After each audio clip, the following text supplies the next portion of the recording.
സങ്കീർത്തനം 10. നീതിക്ക് വേണ്ടിയുള്ള പ്രാർത്ഥന. കർത്താവെ, എന്തുകൊണ്ടാണ് അവിടുന്ന് അകന്നു നിൽക്കുന്നത്? ഞങ്ങളുടെ കഷ്ടകാലത്ത് അവിടുന്ന് മറഞ്ഞിരിക്കുന്നത് എന്ത്? ദുഷ്ടർ ഗർവോടെ പാവങ്ങളെ പിന്തുടർന്ന് പീഡിപ്പിക്കുന്നു. അവർ വെച്ച കെണിയിൽ അവർ തന്നെ വീഴട്ടെ. ദുഷ്ടൻ തൻ്റെ ദുരാഗ്രഹങ്ങളെക്കുറിച്ച് വൻപ് പറയുന്നു.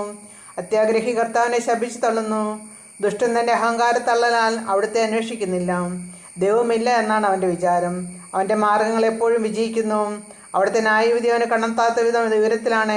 അവൻ എൻ്റെ ശത്രുക്കളെ പുച്ഛിച്ചു തള്ളുന്നു. ഞാൻ കുലുങ്ങുകയില്ല, ഒരു കാലത്തും എനിക്ക് അനർത്ഥം ഉണ്ടാവുകയില്ലെന്ന് അവൻ ചിന്തിക്കുന്നു. അവൻ്റെ വായ ശാപവും വഞ്ചനയും ഭീഷണിയും കൊണ്ട് നിറഞ്ഞിരിക്കുന്നു.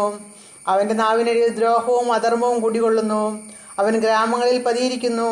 ഒളിച്ചിരുന്നവൻ നിർദോഷരെ കൊല ചെയ്യുന്നു. അവൻ്റെ കണ്ണുകൾ നിസ്സഹായരെ ഗൂഢമായി തിരയുന്നു. പാവങ്ങളെ പിടിക്കാൻ അവൻ സിംഹത്തെ പോലെ പതിയിരിക്കുന്നു. പാവങ്ങളെ വലയിൽ കുടുക്കി അവൻ പിടിയിൽ അമർത്തുന്നു. നിസ്സഹായൻ ഞെരിഞ്ഞമർന്നു പോകുന്നു. ദുഷ്ടൻ്റെ ശക്തിയാൽ അവൻ നിലം പതിക്കുന്നു. ദൈവം മറന്നിരിക്കുന്നു, അവിടുന്ന് മുഖം മറച്ചിരിക്കുകയാണ്, അവിടുന്ന് ഒരിക്കലും ഇത് കാണുകയില്ല എന്ന് ദുഷ്ടൻ വിചാരിക്കുന്നു. കർത്താവേ, ഉണരണമേ. ദൈവമേ, അവിടുന്ന് കരം ഉയർത്തണമേ. പീഡിതരെ മറക്കരുതേ.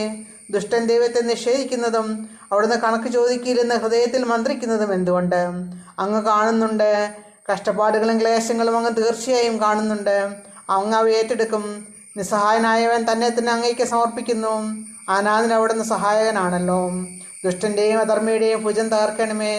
ദുഷ്ടതയ്ക്ക് അറുതി വരുന്നതുവരെ അത് തിരിഞ്ഞ് നശിപ്പിക്കണമേ. കർത്താവ് എന്നേക്കും രാജാവാണ്.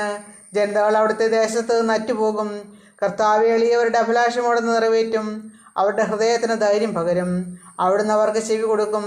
അനാഥർക്കും പീഡിതർക്കും അങ്ങ് നീതി നടത്തിക്കൊടുക്കും. മണ്ണിൽ നിന്നുള്ള മനുഷ്യന് ഇനിമേൽ അവരെ ഭീഷണിപ്പെടുത്തുകയില്ല.